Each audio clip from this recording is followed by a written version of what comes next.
كان آباؤكم وأبناؤكم وإخوانكم وأزواجكم وعشيرتكم وأموال اقترفتموها وتجارة تخشون كسادها ومساكن ترضونها أحب إليكم من الله ورسوله وجهاد في سبيله فتربصوا حتى يأتي الله بأمره الله لا يهدي القوم الفاسقين নবী আপনার উম্মতদেরকে বলে দিন ওই ব্যক্তি ততক্ষণ পর্যন্ত পূর্ণাঙ্গ ঈমানদার হতে পারবে না যতক্ষণ পর্যন্ত তার ধন সম্পদ, তার পিতামাতা, তার সন্তানাদি, তার ব্যবসা বাণিজ্য, তার ঘরবাড়ি, তার স্ত্রী সন্তান সকল কিছুর চাইতে আপনি রাসূলকে ভালো না বাসবে।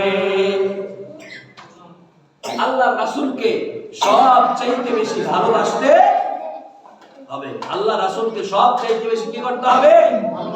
কথা বুঝেন নাই? অন্য মানুষকে আল্লাহ রাসূল সাল্লাল্লাহু আলাইহি ওয়াসাল্লামকে সব চাইতে বেশি কি করতে হবে? ভালোবাসতে হবে।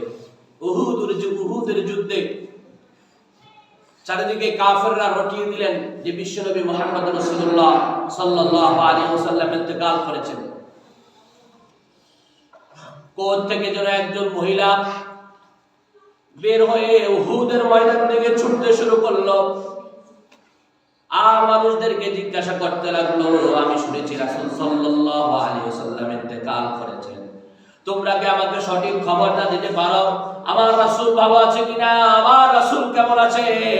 আল্লাহ রাসূল মারা গেছেন, আল্লাহ রাসূলকে কাফেররা কতল করেছে, এটা সত্যি কিনা? তোমরা আমাকে বলো রাসূল কেমন আছে? একজন এসে বলল, ও মহিলা, আপনি কেন এত চিন্তিত, কেন এত আতঙ্কিত হয়ে আছেন? আপনার সন্তান উহুদের যুদ্ধে রাসূলুল্লাহ সাল্লাল্লাহু আলাইহি ওয়াসাল্লামের সাথে যুদ্ধ করতে গিয়ে শহীদ হয়ে গিয়েছে। এরপর ওই মহিলা বলল, আমি সন্তান চাই না, আমার রাসূল কেমন আছে একটু বলো। আবার মহিলা উহুদের ময়দানের দিকে ছোটা শুরু করলো আর জিজ্ঞাসা করতে লাগলো, আমি শুনেছি আমার রাসূল ইন্তেকাল করেছেন, আমার রাসূলকে শহীদ করেছেন, তোমরা কি একটু বলতে পারো আমার রাসূল কেমন আছে, আমার রাসূলের কি অবস্থা?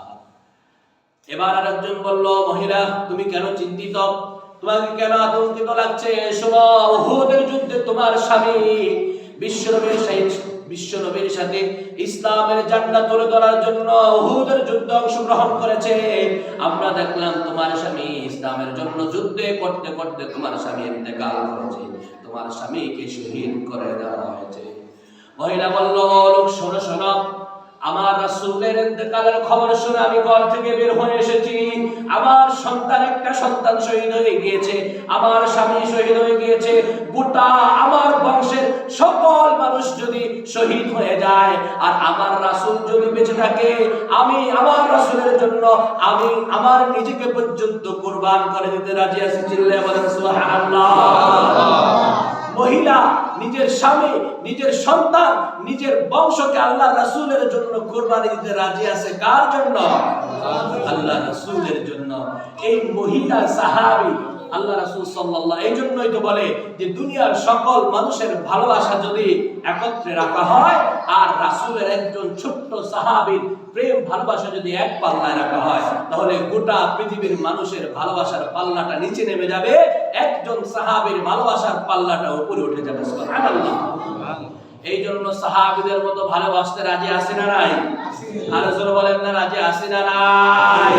নিজের জীবনের চাইতেও বিশ্বনবীকে ভালোবাসতে রাজি আছে না নাই?